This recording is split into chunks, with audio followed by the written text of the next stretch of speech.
So I'm driving down in this yellow Beetle, me and Claire, and we got Sammy in the back seat. He was 6 months old. And then the police are chasing us, and then there's a helicopter, and they pull us over. And I used to hide the rocks in my nose, yeah? I used to hide them there. Yeah.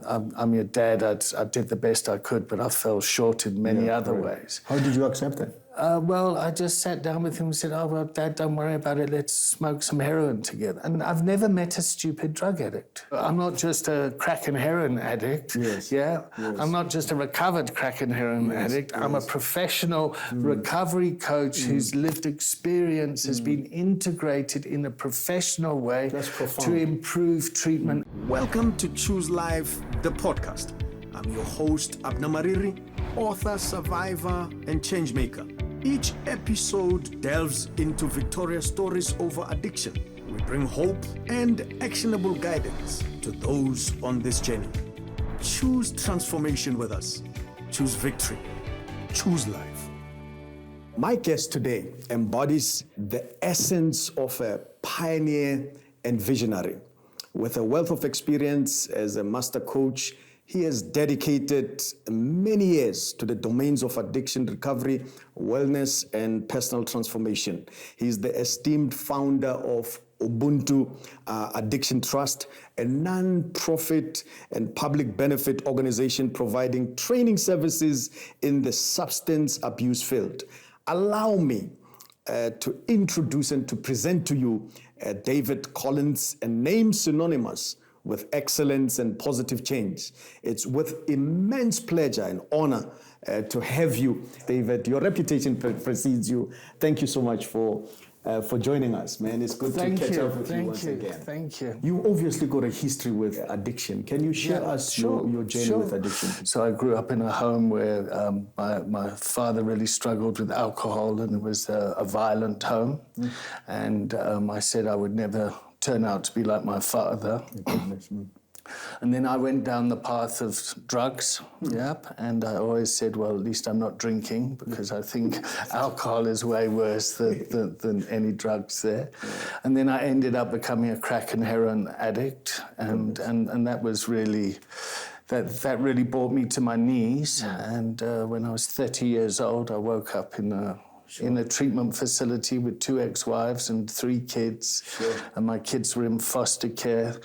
They'd been taken away by the Wynberg Magistrates Court in Cape Town. And I really just had to look at myself and just have that honest conversation with myself that I've really effed things up, and I turned out to be a lot worse than my father. And then the shame of that awoken the spirit inside of me to kind of recover and to change.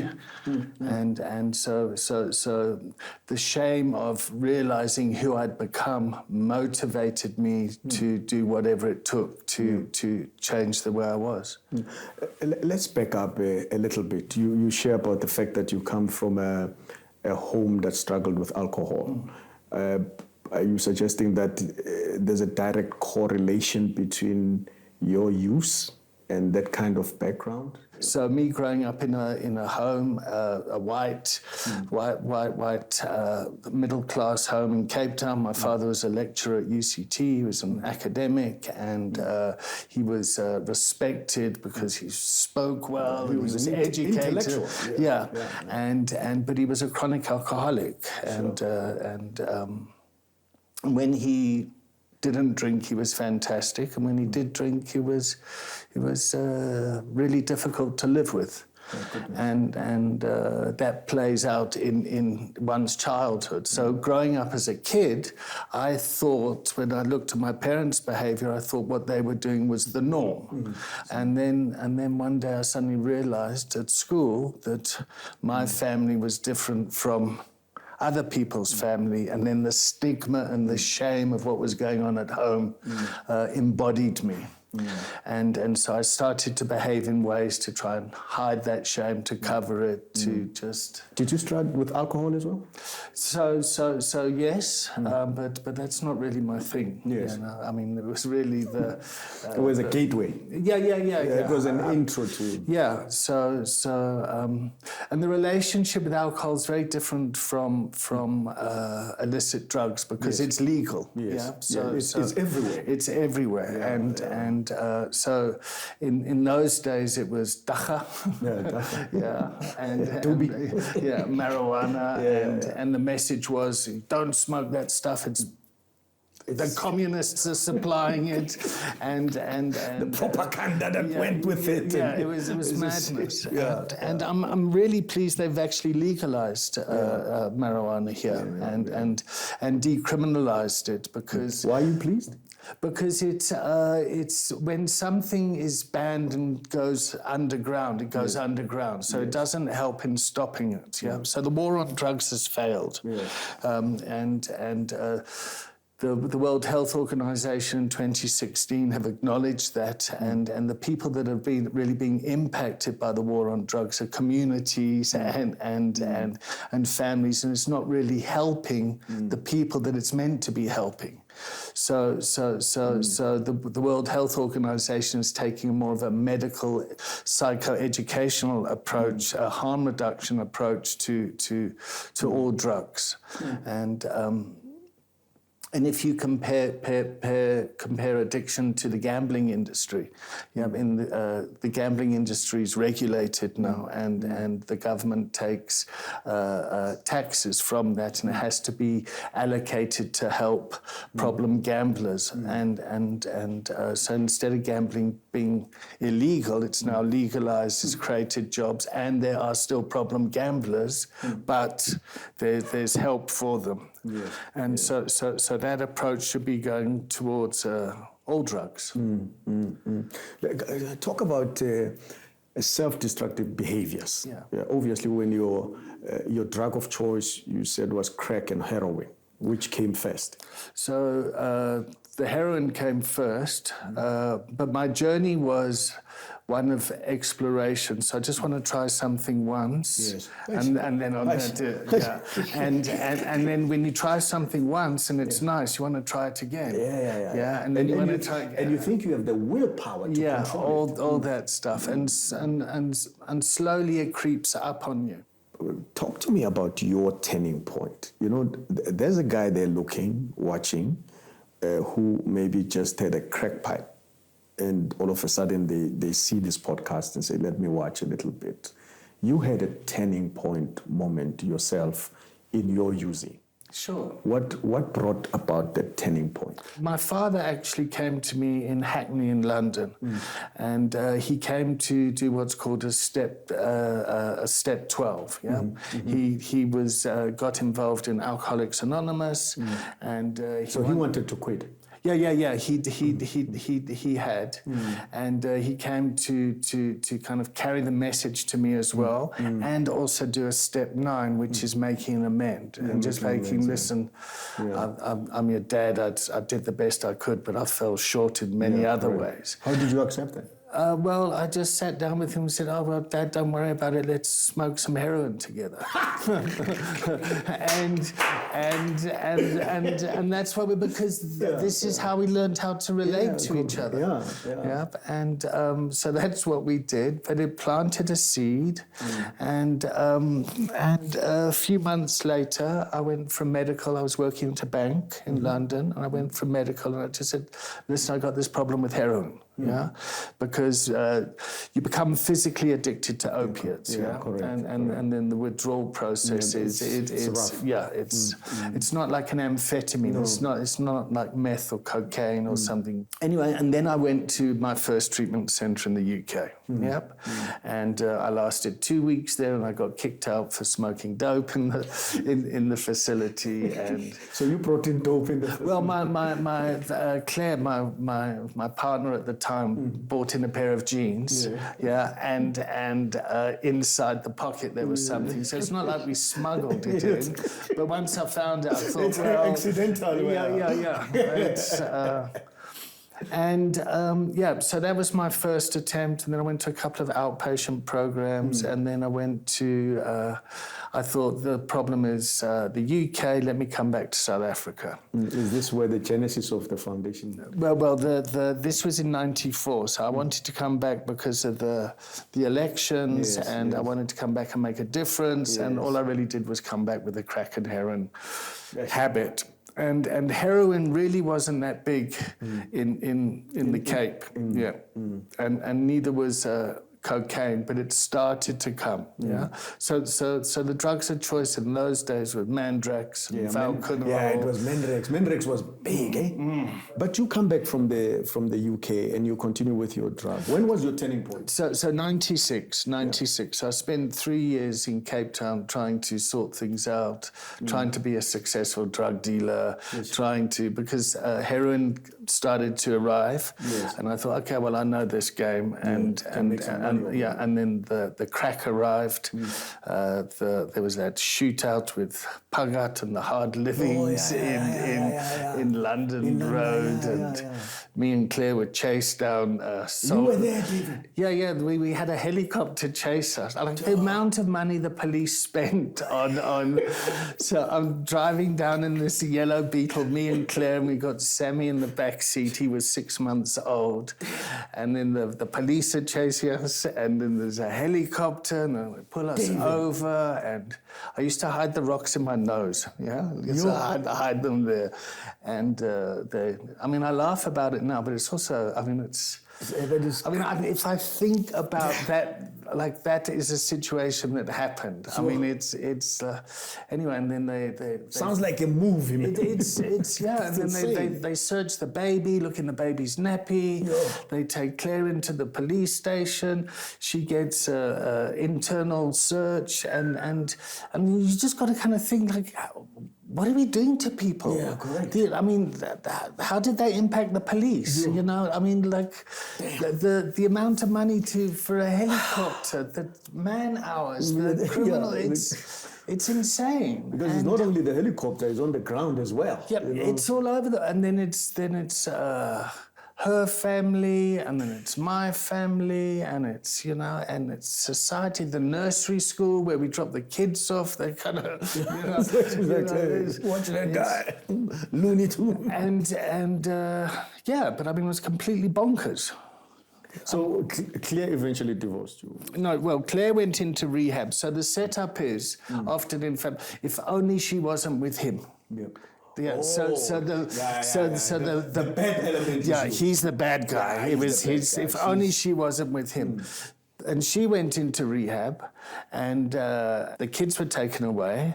She was in rehab, and I was kind of left to kind of my own devices. And then I had a spiritual awakening. Yeah, I had a white light experience. I'd been up for 3 days. I don't know if it was just a psychosis or it was actually.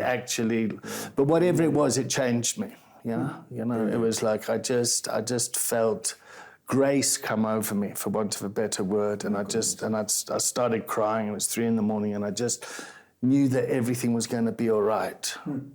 And I thought God was talking to me to tell me to go and sell crack for the Hard Livings to help street children.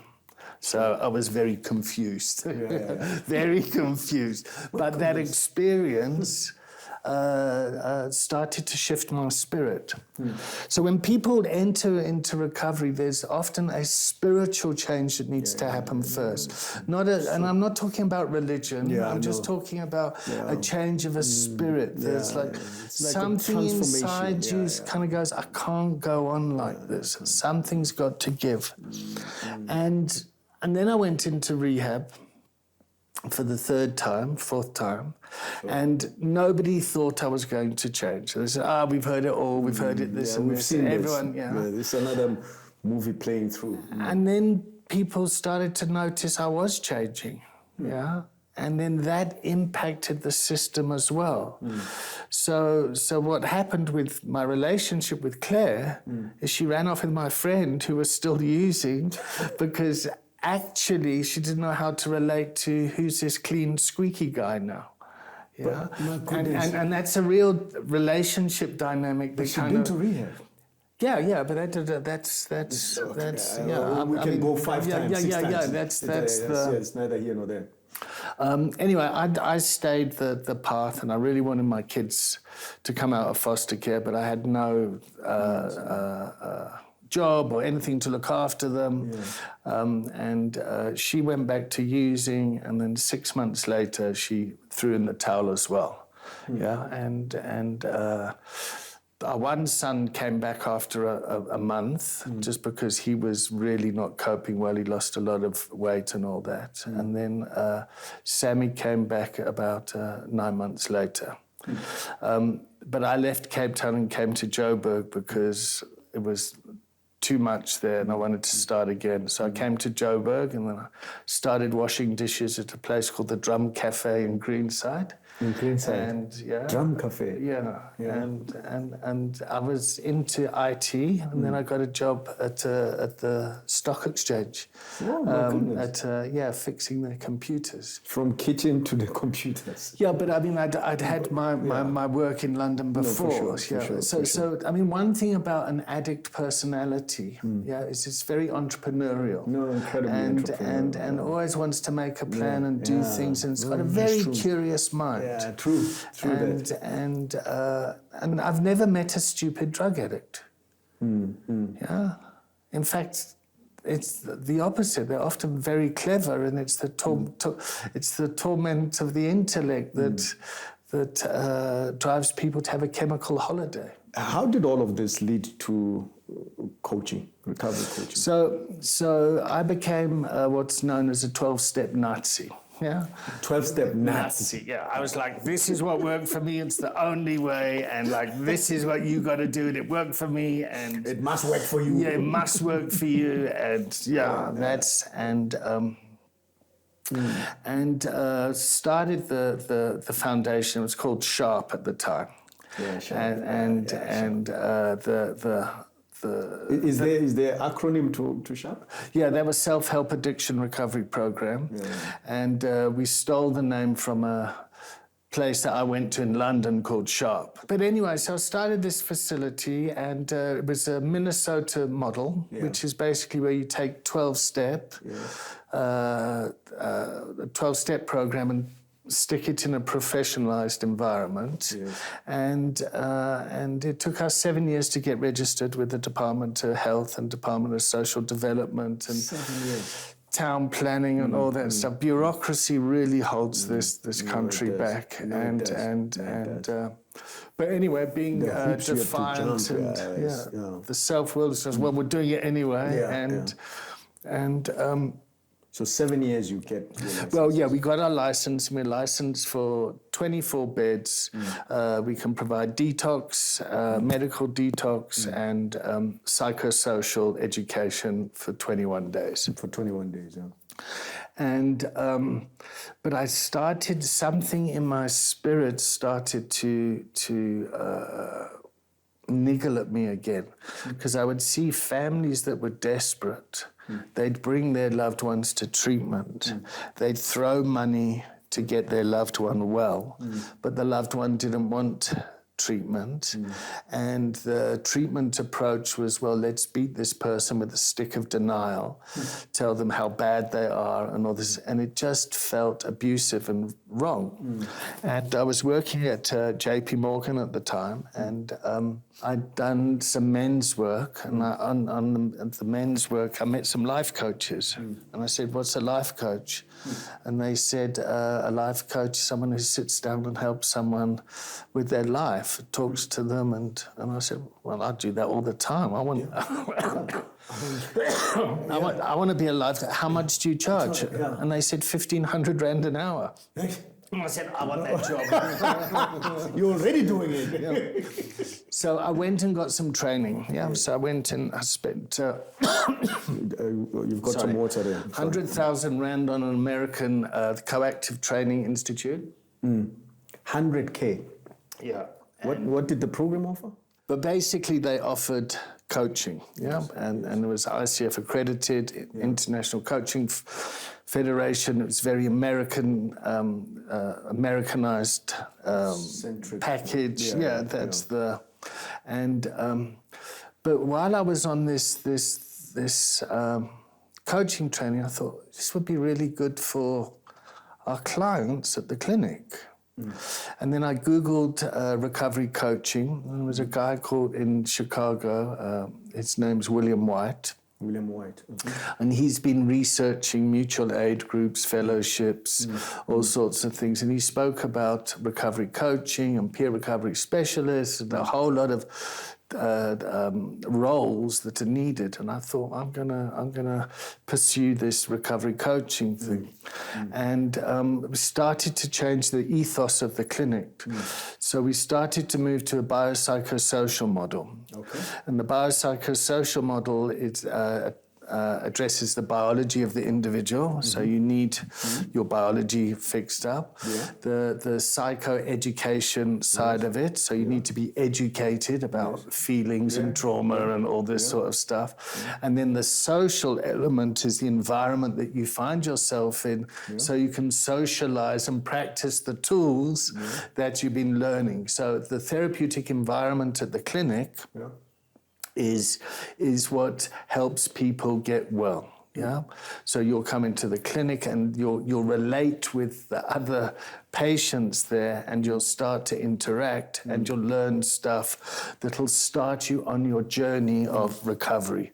Now, recovery is a process; it's not an event. You had your ups and downs and stops and starts and try this place, that place.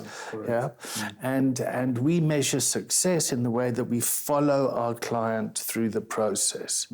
So we started to change things and to adjust things. And then I went to WITS and I did a master's in business and executive coaching.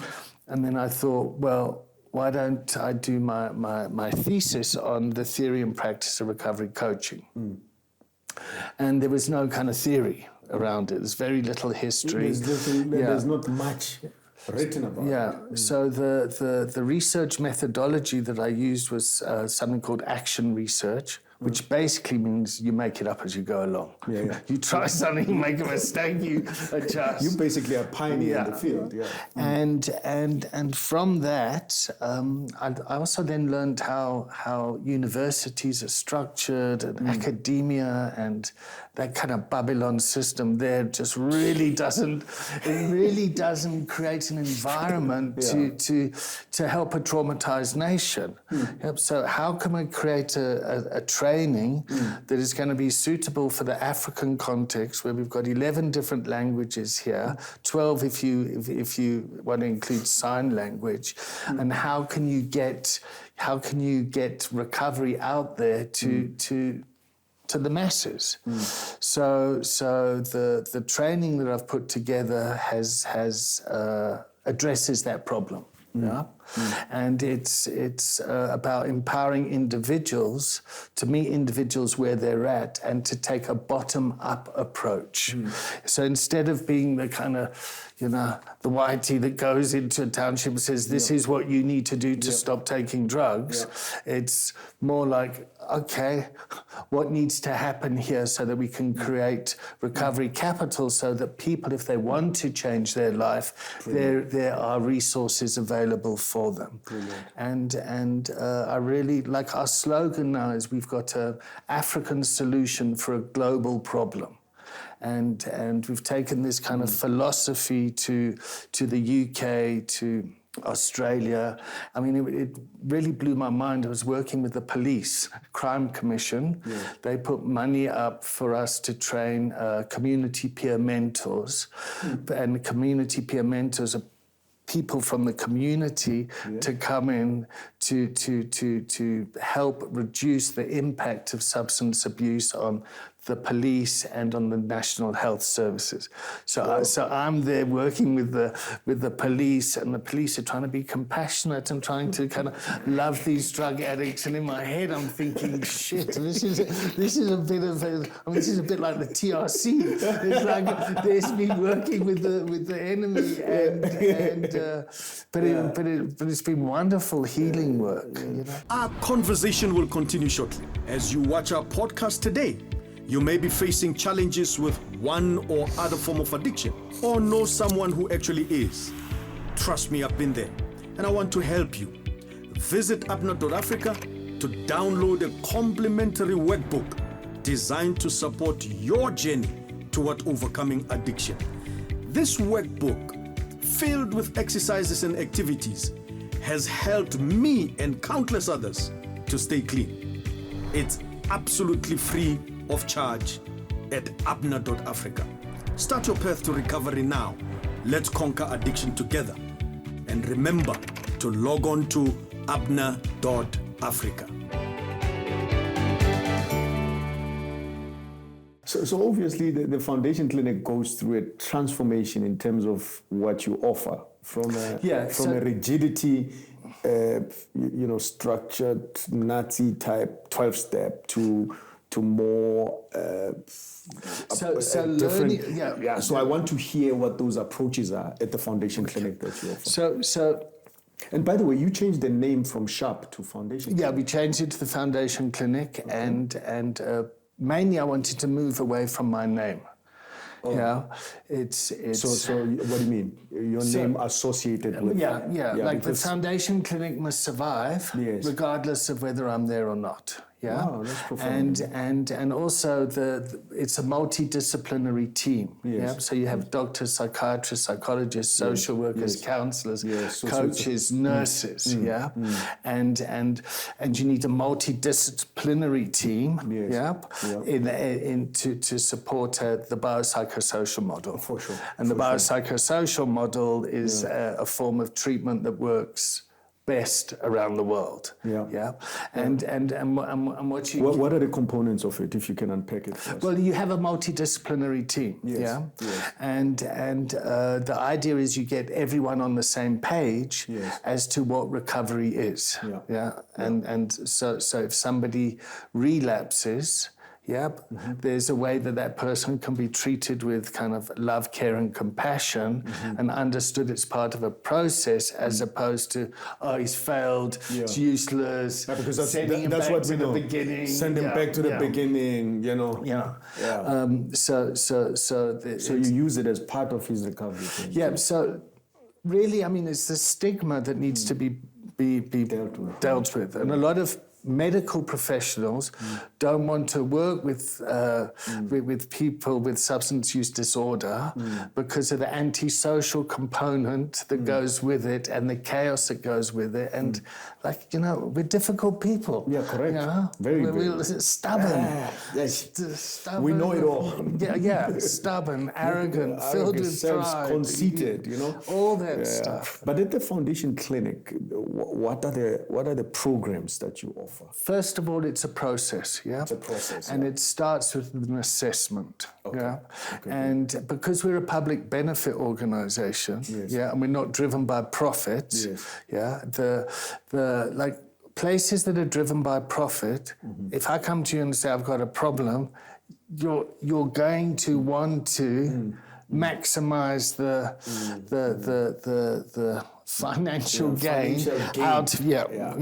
So what makes us different is, let's just start with an assessment first, and let's see what resources are available for you. Let's see where you are in the process, and let's start with moving you in that direction. Now, some people are chronic and they need to be admitted straight away, and they've got a medical aid which will part fund treatment. And other people, they can just attend an outpatient program. Some people just need to see someone one-on-one for a bit. Some people really haven't got a drug problem. They've got some other problem that they need to go and address. The substance abuse is just a symptom, of that. So that's one of the ethoses that make us different. And because we're a Section 18A public benefit organisation, and we have three things there: to train people, empower individuals so that they can then go off and provide better treatment in their areas. And the Foundation Clinic is our flagship. This is best practice. This is what works. This is what the latest thinking is. This is years and years of research to get it to years and years of making mistakes. years and years of going to conferences and seeing what's happening around the world, constantly changing. So working with psychiatrists and psychologists and traumatologists dealing with trauma, bringing those people in as part of the multidisciplinary team and getting the team to work together is to provide is that what's ultimate going solution, to. It's like getting the teachers in a school to work together. Yeah, correct. But if the teachers are fighting with the parents, it's a problem. the kids get away with murder. But in schools where the governing body and the teachers and that come together and unite, you get a much better educational environment for the school kids. So the word clinic comes from French. It means place of bedside learning. Place of bedside learning. So we... Please repeat that. Place of bedside learning. Okay. So if you come to us, our job is to treat you as a student. My goodness. Yeah, so that you learn about skills that you can take out into the outside world. Yeah. So we need to create an adult learning environment that has some structure, the ABC, action, behavior, consequence. You need structure. You need, when things are going well, you need to praise them. When things are going poorly, that needs to be addressed. And there needs to be an environment where people learn through play and actually enjoy being there. And you need to have a place where the professionals meet the patients where they're at. So a lot of patients feel shame about their behavior, so they won't have an honest conversation with their psychiatrist or their doctor because of the stigma. The stigma. You founded Ubuntu Addiction Community Trust. What is the distinction between that and the foundation, and how did it come about? So while I was working at JP Morgan, they said to me, David, we don't know what you do. We know you do a lot of good work. We have a CSI requirement for working in South Africa. Here's 100,000 rand to go and set up a public benefit organization. It needs to be Section 18A, so you can get tax-deductible donations from it. And it needs to have a whole lot of governance around it. And so go off and do it. And I thought 100,000 rand, okay, well, what are we going to do with 100,000 rand? It's not much, we can treat 5 people at 20 grand each. At best, we'll have 3 out of those 5 be successful. Why don't we rather take 20 people that have shown a commitment to recovery and then skill them up so that they can go and create recovery capital in their communities. And so that's why we focused on training. The reality was that 100,000 rand, we gave KPMG 70,000 of it because that's how much it costs to set up the paperwork and the governance. And then when you go out into the business world and say, okay, guys, align with our charity, make it part of your CSI strategy. People go, oh, well, we don't want to be seen, our brand associated with drug addicts.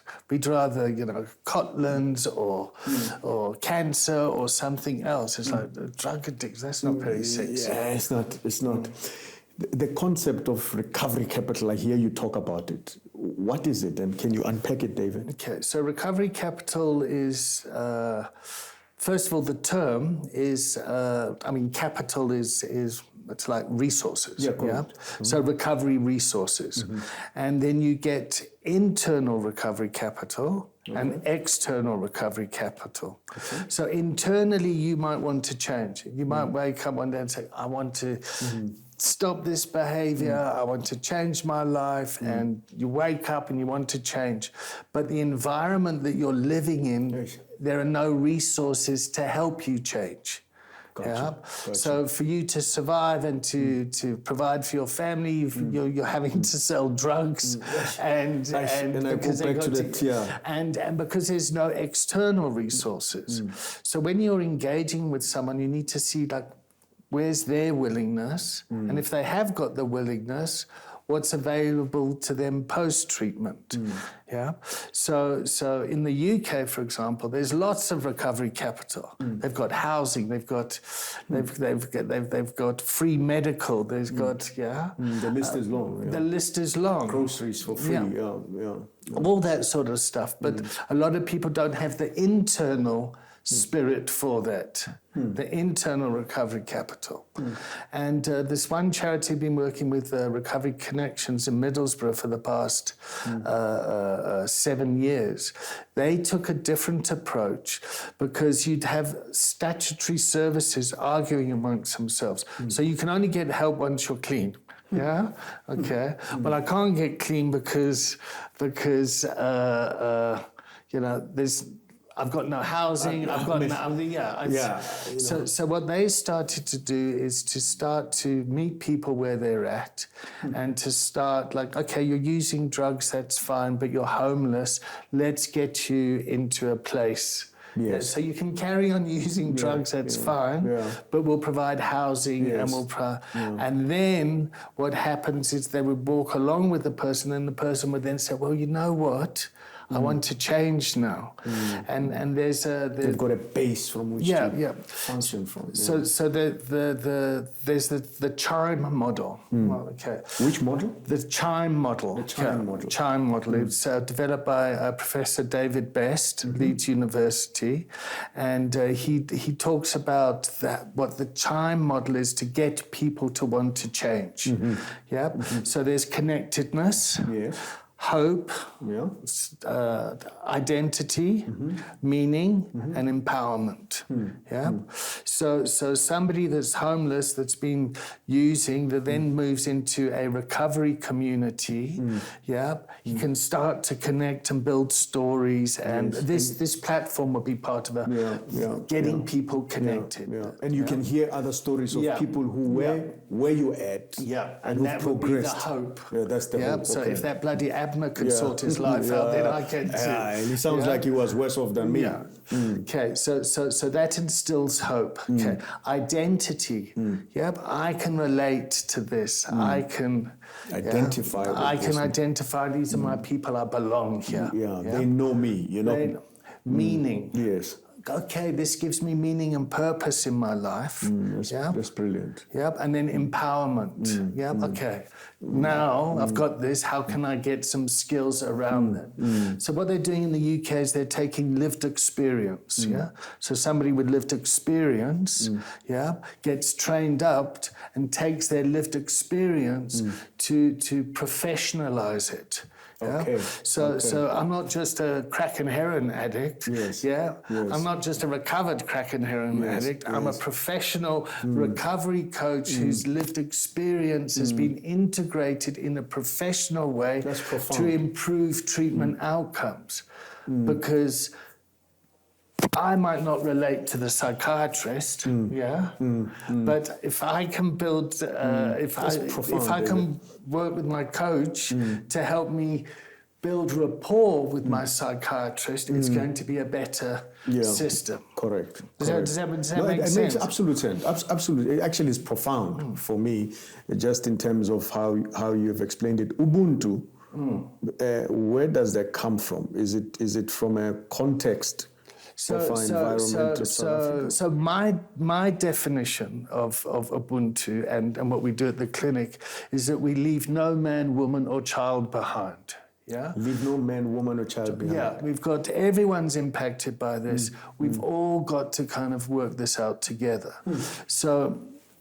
So I've trained many people, and they've gone off and they've opened up rehabs, and it's become a business. And people are thinking with commercial this is mindset. Ubuntu addiction.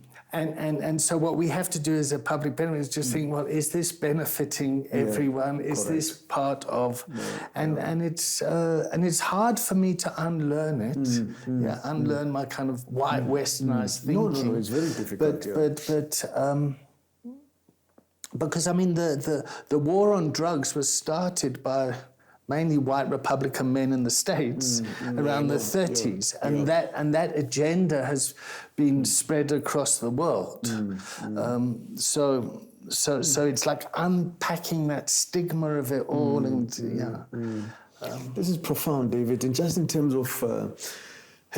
of the wealth and the depth of what you've been through and the kind of stuff that you have come up with, are you seeing successes in the training, the Ubuntu? Well, I'm looking at you.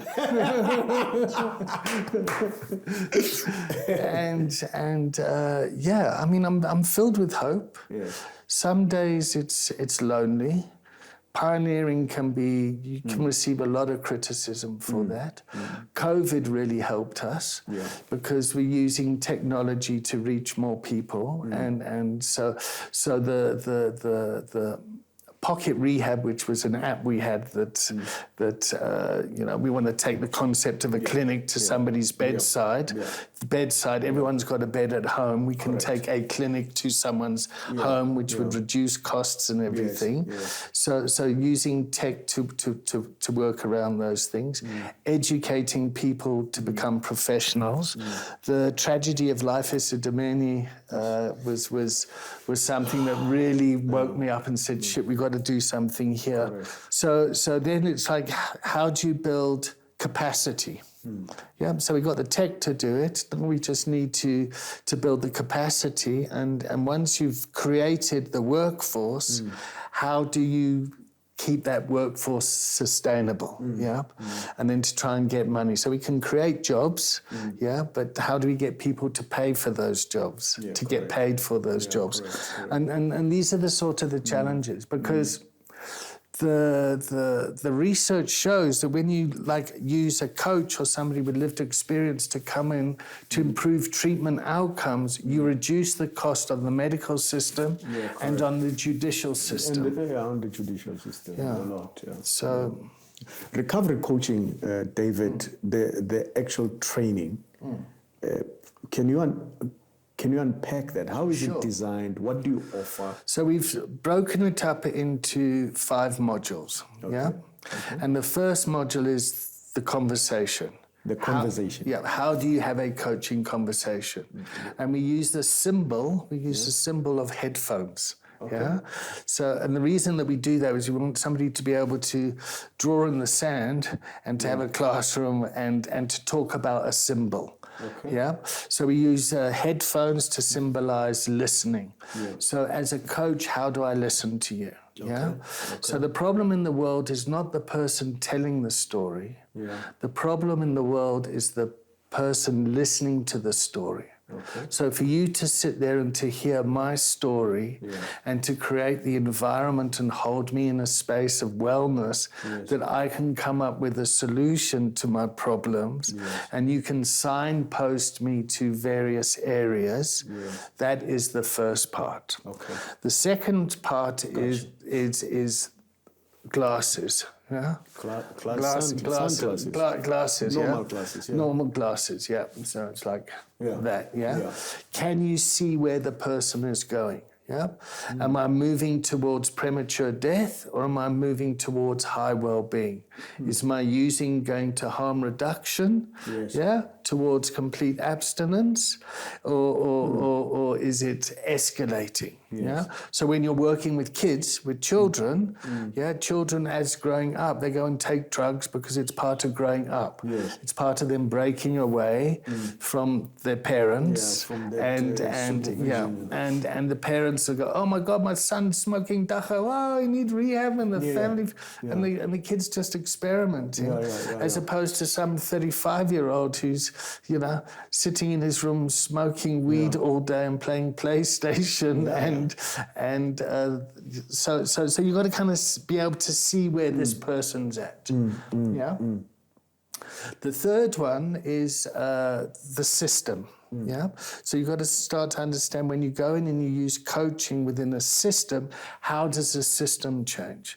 So we talk about 2 cultures. We talk about a culture of addiction where people are focusing on the problem, or we talk about a culture of recovery or a culture of resilience where the system starts to come up with solutions for the individual.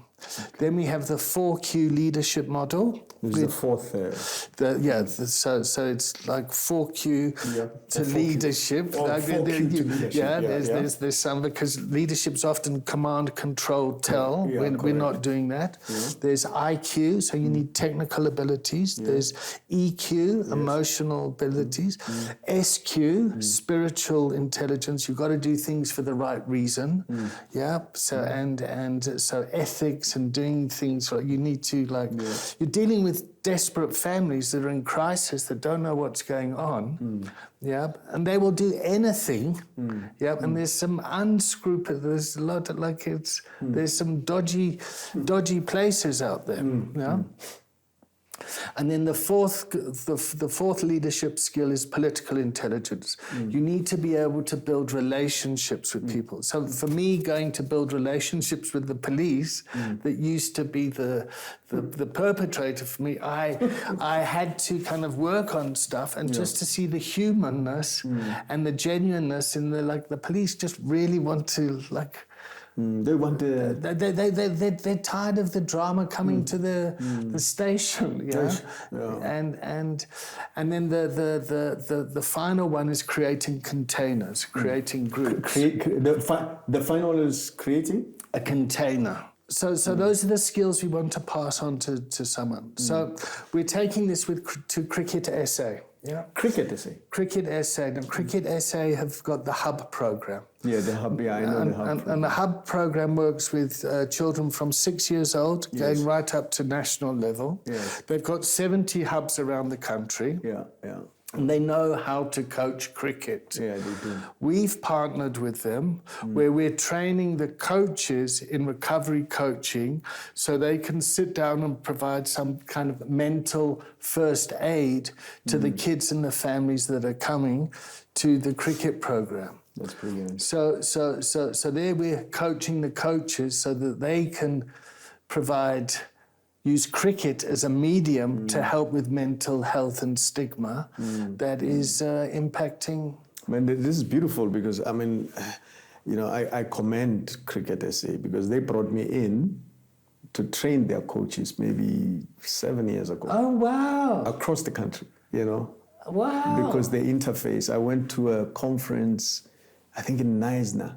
Hey, God works in mysterious ways. And I spoke at the KFC conference, and out of KFC obviously worked with Cricket SA at the time, so they're still working with them. They're still working with them. So I met a guy, brilliant guy, David, and Danny Jordan's brother, who was in charge of transformation there. They said, please, can you help us? So I designed a course for them and went literally across the country. Okay, great. So it's amazing that I want to commend them, Yes. And they should be commended. Yeah. In the silent battles of addiction, every hopeful story can be a key to liberation. As we take a quick pause from our chat, I invite you to step through The Door, my memoir in which I give an uncensored account of my journey through drug addiction hell. Each chapter is a testament to the strength we all possess, even when hope seems like a distant light.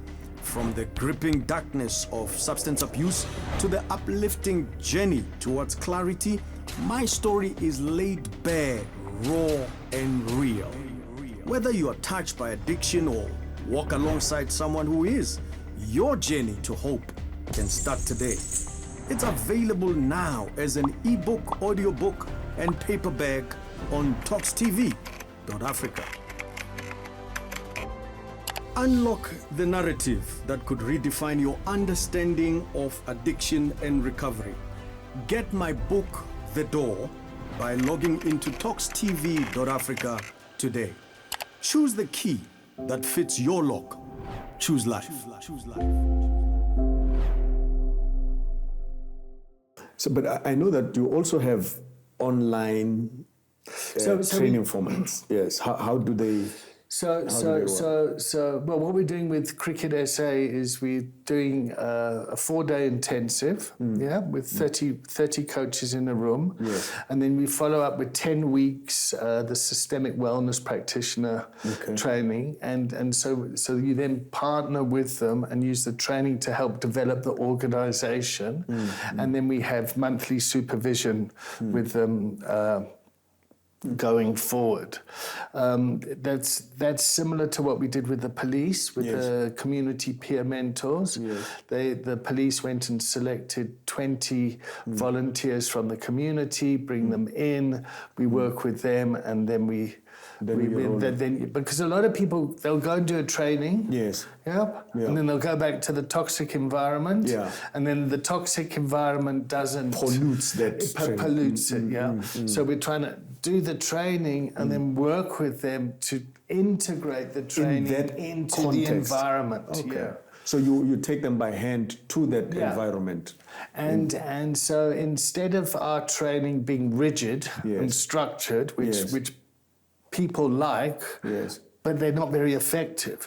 So our training's very unstructured, and unknown.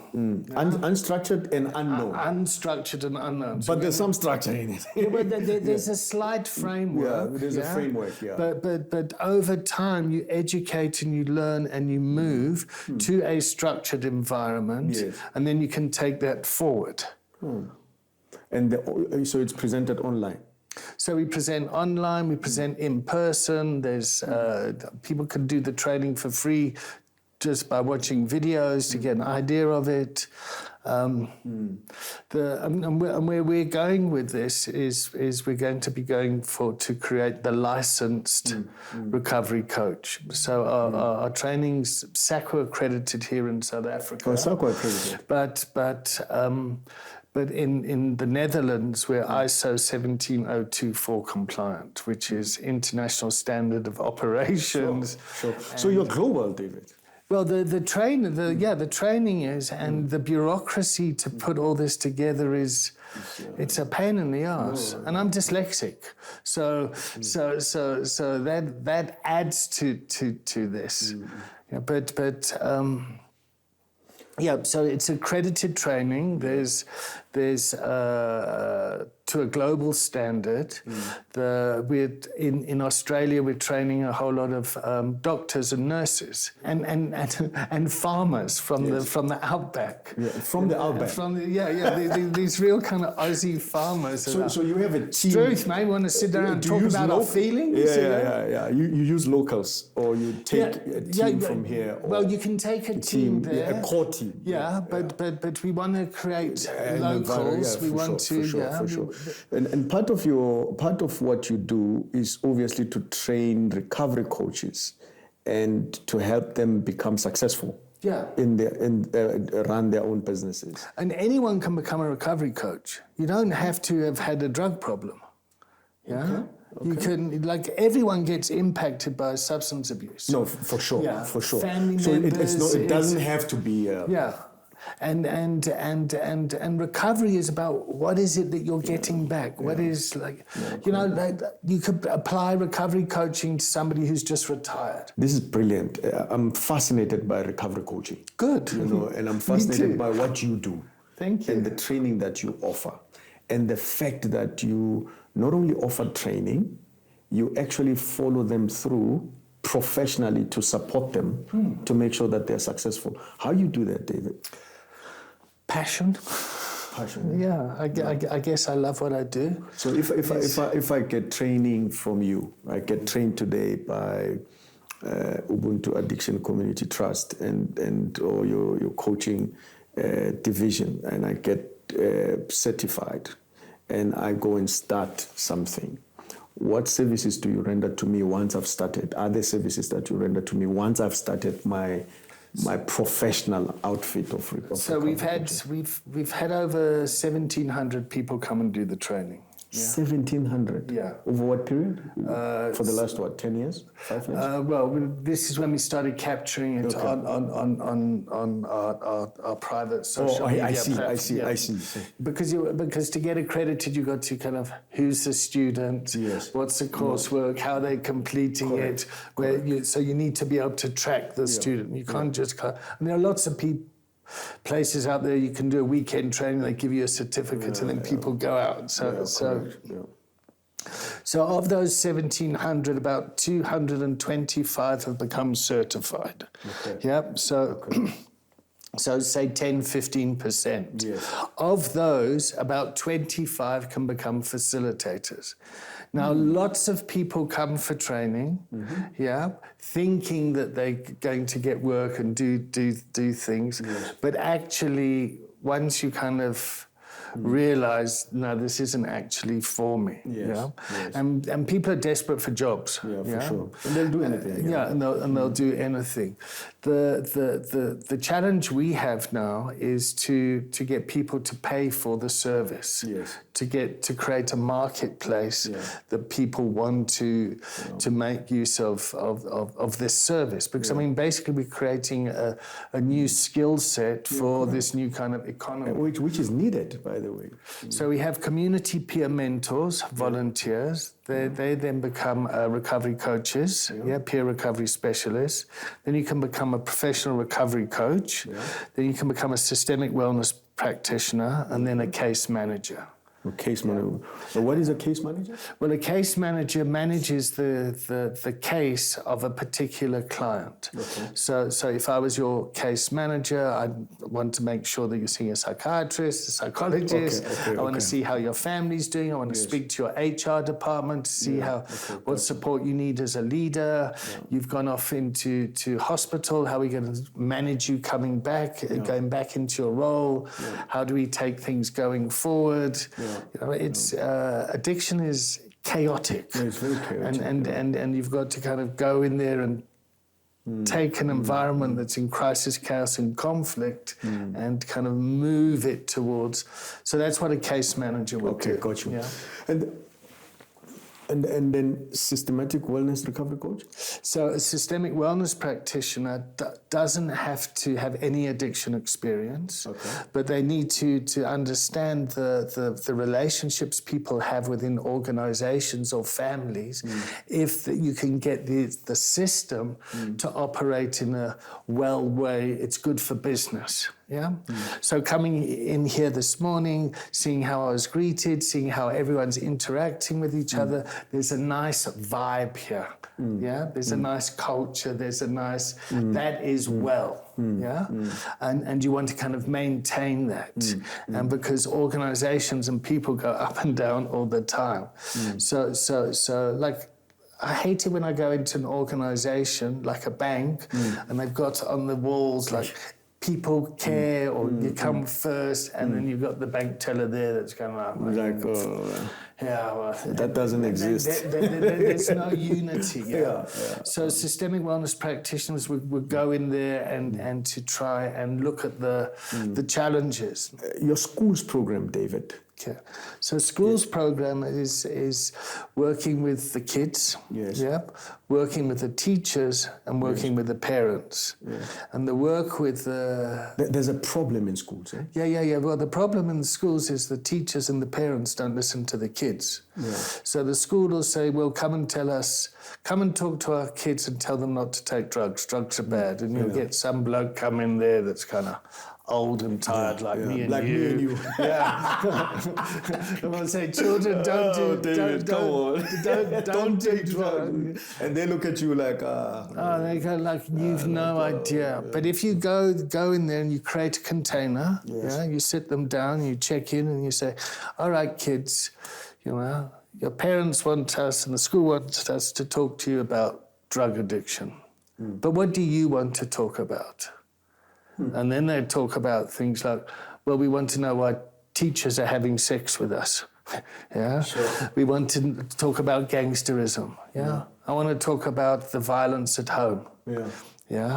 And then And then the problems with the listener. Yeah. It's like, oh shit, our teachers are sleeping with the people. What are we going to do?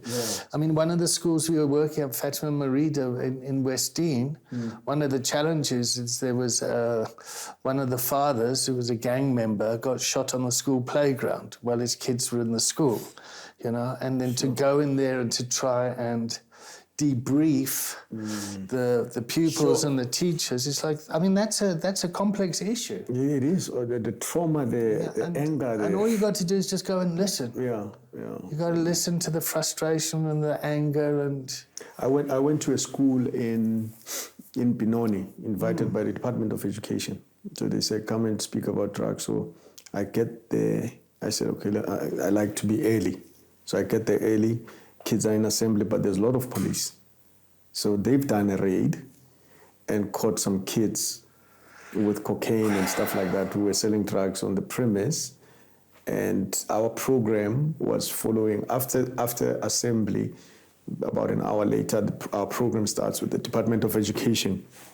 And it was incredible because I had to wrestle with the police. I said, look, I'm coming to talk to kids about drugs and you're arresting my very clients that I'm coming to talk to you about. You can't do that, you know. So it was back and forth. Eventually they said, it's a problem, huh? There is a serious problem, you know. But why is it important to be tackled at the grassroots level, David? Well, I think the biggest problem we have is alcohol, for a start. That's the and the solution comes from the community. And the various. When you say the solution, and sorry to interrupt, when you say the solution comes from the community, you know, about 3-4 weeks ago, I get invited by a friend on a Wednesday. He says, look, there's a funeral on Saturday. This boy was trying to wean himself off of Nyaope, and unfortunately complications took place and he passed away. So they're going to make that funeral a drug awareness day, you know. So I found it fascinating. But somebody spoke, and when they spoke, they said, well, across the street where this kid lives is 2 houses that they call them sneyman's, you know, where drugs are being peddled and sold, and they know it. So when you talk about community and getting involved, talk to me about that, David. You said, you know, it's a community. I find it fascinating that we know who are the peddlers, we know where the drug houses are. We know where the shebeens are that are basically admitting kids who are less than 16 years old. What does the community do there? My personal take on it is you should legalize everything.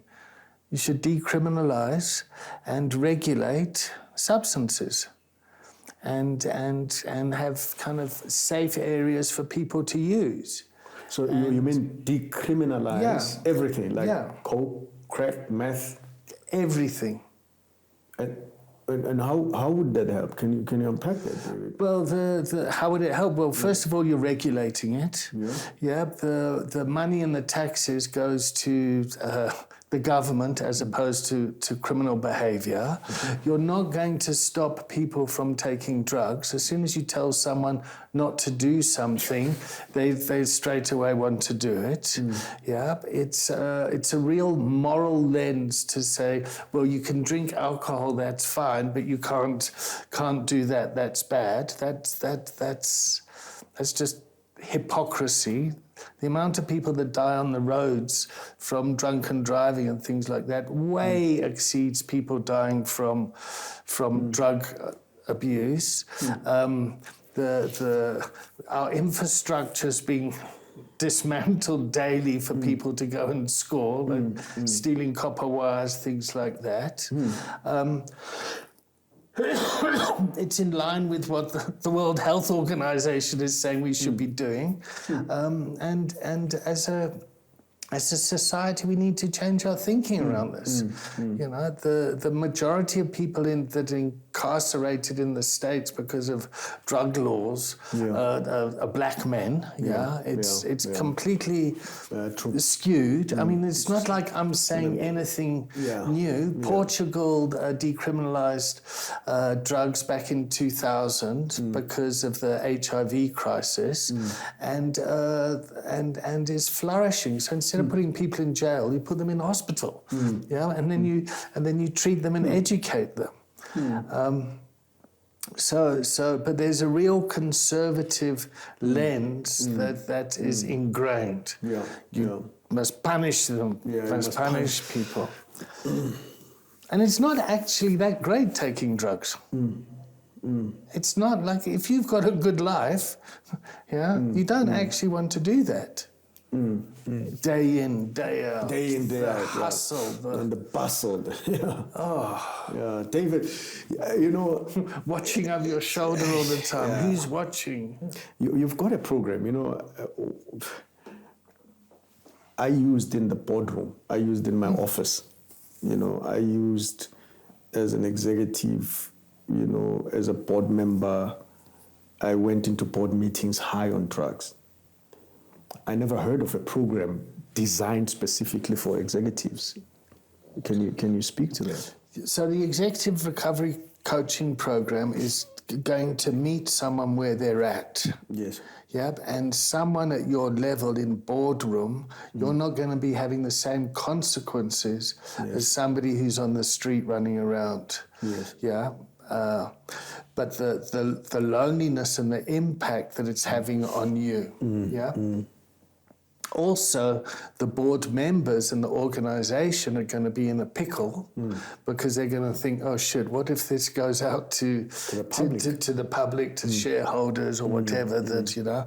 And a lot of executive coaching, not executive recovery coaching, but just executive coaching, supporting executives in their leadership roles and the pressures that they face between the organization and what the organization needs, what the public needs, what the family needs, puts a lot of pressure, psychological pressure on that individual. And if you say to that individual, you need to go and see a therapist, one, that's kind of stigmatizing. You're saying there's something wrong for me. Yeah, correct. Yeah, I'm not depressed. Oh, that's that white man's illness. That, like, now I must go sit with the... Yeah, talk about my feelings. But if you engage in a coaching conversation with that person, and the coach has an understanding of the business context as well, and the role, and how that leader shows up within the organization, the executive can find the conversation therapeutic. So a sports coach coaches professional sportsmen that are at the top of their game. An executive coach coaches an executive that's at the top of their game. A lot of sports people struggle with drink and drugs and women because of whatever reasons, and they need recovery coaching around that. Before, we're about to wrap up, David, because time is against us. But it's so important what you're doing here. It's so important to like, you know, just to kind of just break the stigma and to get people to talk. And that's where I wanted to talk about the stigma. How do you break it, and why is it so important to you that we break the dangers of the stigma that people are struggling with? So if you don't deal with the stigma, it's going to keep the system split. It's like HIV, People were stigmatized. They didn't know how to talk about sex. No, for sure. They didn't know how to talk about condoms. They didn't know how to talk about it. It's like, it's kind of embarrassing. If you talk about condoms, you're hiding something. All this, And so it's a stigmatized issue, people getting high. And we need to be able to normalize the conversation, to talk about it. People have mental health issues. And it impacts families everywhere. And as much as I know, my father drank himself to death 18 months ago. Sure. Sorry to hear that. It was sad. And 6 months before that, my 26-year-old nephew hung himself in my sister's backyard, And I mean, that stuff's hard. It hurts. It's painful and it's real and it impacts everyone. And so, I mean, I think the hardest thing for me in that is with all the knowledge I have, I still couldn't Save them. I tried, yeah. With my father and his alcoholism, I was able to step back and allow him to go through his process, yeah. And he struggled, and my nephew is 26 years old. So young, eh? Yeah, he went to Hilton. He had very privileged, but still impacted by this mental health stuff. David, there's somebody watching here who's struggling, who's having issues, who, they're going, maybe they're at the lowest end of, or maybe they've not even hit rock bottom yet, but what would you say to them? Well, I mean, I would just like to say I get it's really, really hard, and often just kind of acknowledging how hard it is and just saying, I need some support around that is a great place to start. How do people contribute to the Ubuntu Trust? They can go to the website, uac.org.za. If it's a corporate or someone, they want to make a donation that's tax deductible, there's a process. Let's just start talking and see what we can do. After all that's said and done, why do you think you're here? Just in this world, with all your experiences, with all the challenges of mental health and addiction, and it looks like a never-ending problem. So I had a vision. You had a vision? That I wanted to own a rehab. And I got to that vision, yeah. And then I had a breakdown. You had a breakdown? I had a breakdown. I was disillusioned, now what? And then I went off to Soweto and I did a pilgrimage, a 40-day pilgrimage. And I went to go visit various churches in Soweto because I wanted to understand how come the spirit is so strong in black culture, but in my kind of white Anglo-Saxon culture, it's kind of dead. So I started this pilgrimage, and my vision there was, I want to cure the world of addiction because I know I will never achieve that. So I've got a BHAG, big, hairy, audacious goal that will never be achievable. But I can work towards it. Yeah, and the way that we do that is we train people, we empower people, and we treat. Yeah, and now I want to change that vision to something like something around. I want to work with the world in creating recovery for each individual that's been impacted by this. Whew. I can tell you, safely say to you today, I'm incredibly enriched with the conversation I had with you. Me too. It's lovely just sitting down and chatting. I've been saying I need to get you here, I need David here, and you never disappoint, so much wealth of knowledge and experience, and I hope that you will come through again as we explore this minefield, and it's a joy to have you in the studio. I know the work that you do. I know the impact that you've had. I've met many people who've been to SHARP and then now to the Foundation Clinic, and much appreciated for coming. I'm overwhelmed that you're here in the studio, and thank you so much, with the utmost of humility, and I bow to you and thank you so much for being here. We don't have much, I decided to put this book, My Journey with Addiction. This is where I tell it all. But I just want to gift you, Thank you so much. This is what birthed this podcast. Just me putting my ups and downs, my decadent lifestyle in the book.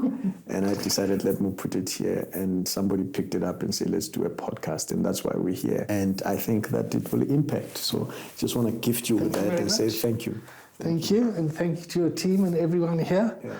Well done. Thank you, David. Thank you very much. Yeah. Thank you once again for joining us. I know this episode is going to transform lives, is going to bring about transformation in many people who will decide, I'm taking a first step to get my life in order. And trust me when we tell you, it's time to choose life. Because remember, life is precious. It doesn't matter who you are, where you are, you can start all over again, as long as you never write yourself off. Remember, we are no longer prisoners of the past, but we are pioneers of the new future.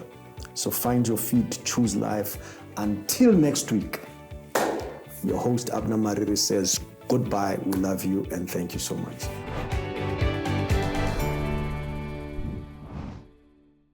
Thank you for watching Choose Life, the podcast. Please give us a thumbs up and hit that subscribe button below. Remember to also click the notification bell so you never miss an update from us. There are more Choose Life conversations on YouTube. Just click on one of the thumbnails on the screen to continue watching. Thanks for choosing us, and we'll see you in the next episode as we choose life together.